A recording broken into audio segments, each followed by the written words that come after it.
দর্শক, মেঘনা নিউজের পক্ষ থেকে আপনাদের স্বাগত জানাচ্ছি। আমরা এখন আছি লক্ষ্মীপুরের কমলনগর উপজেলার নাসিরগঞ্জ এলাকায়। বর্তমানে উপকূলীয় অঞ্চলে ঘূর্ণিঝড় রেমাল যে প্রভাব বিস্তার করছে তারই একটি অংশ। এই দেখছেন যে প্রবল ঢেউ এখানে বিরাজ করছে এবং এখানে এই ঢেউয়ের কারণে তীব্র ভাঙন, পাহাড়ে তীব্র ভাঙনের সৃষ্টি হয়েছে। দুপুর থেকে গুড়ি গুড়ি বৃষ্টি আমরা লক্ষ্য করছি। এছাড়া গতকাল থেকে জেলা প্রশাসন কার্যালয়ের পক্ষ থেকে ঘূর্ণিঝড় মোকাবেলায় সকল ধরনের প্রস্তুতি গ্রহণ করা হয়েছে। অস্থায়ী এবং স্থায়ী ১৭৯টি আশ্রয় কেন্দ্র প্রস্তুত করা হয়েছে যানবাহন রক্ষার্থে। এছাড়া যারা উপকূলীয় এলাকায় আছেন তাদেরকে নিরাপদ আশ্রয় নেওয়ার জন্য কাজ করছেন স্বেচ্ছাসেবী সংগঠন রেড ক্রিসেন্ট সহ এবং নৌ পুলিশ থেকে শুরু করে যে সকল সরকারের যে সকল। তো এখন আমরা যেটি লক্ষ্য করছি, আসলে এখানে প্রবল ঢেউ তৈরি হয়েছে। ঢেউর সাথে সাথে আমরা দেখছি যে পাড়ে ব্যাপক ভাঙন তৈরি হয়েছে। এতে করে এখানে নাসিরগঞ্জ এলাকার যে নদী বাঁধের যে কাজ চলে সেটাও আসলে বিঘ্ন করছে এবং সেটি ভাঙনের কবলে পড়ছে। এছাড়া বলে রাখতে চাই যে ঘূর্ণিঝড় মোকাবেলায় দুর্যোগকালীন ত্রাণ তহবিলের প্রায় ১৯,২০,০০০ টাকা এবং ৪৫০ মেট্রিক টন চাল লক্ষ্মীপুর জেলা প্রশাসন মজুদ রেখেছেন। এছাড়া দুর্যোগ থেকে মানুষ ও গৃহপালিত প্রাণী রক্ষায় ফায়ার সার্ভিস, জনপ্রতিনিধি, রেড ক্রিসেন্ট সহ স্বেচ্ছাসেবীরা কাজ করছেন। তো আমরা এই যে এই মুহূর্তে আছি আমরা লক্ষ্মীপুর জেলার কমলনগর উপজেলার নাসিরগঞ্জ এলাকায়। সেখানে এখন নদীর ব্যাপক উত্তাল।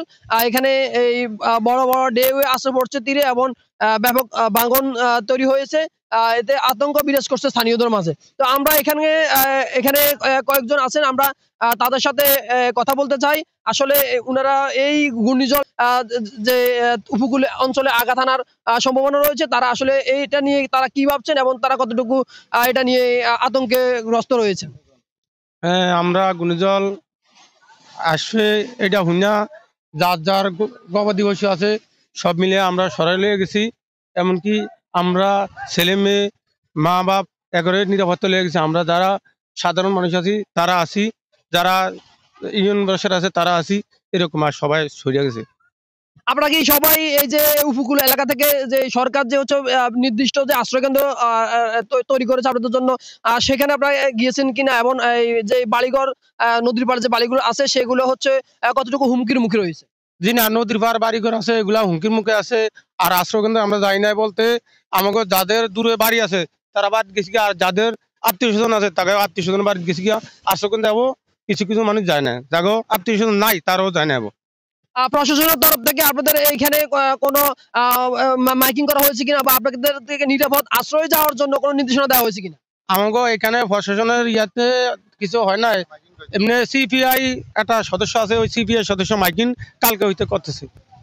এর আগেও আমাদের এই উপকূলীয় এলাকায় অনেকগুলো ঘূর্ণিঝড় আঘাত এনেছে। এমন ক্ষয়ক্ষতি উপকূলীয় এলাকায় ঘটছে। আপনার এই পর্যন্ত মনে 200 বাড়ি ভাঙন করছে, ঘর বাড়ি অনেক কিছু চলে গেছে মানুষের। আমাদের বাড়িঘর ভাঙাচুরার মধ্যে আছে।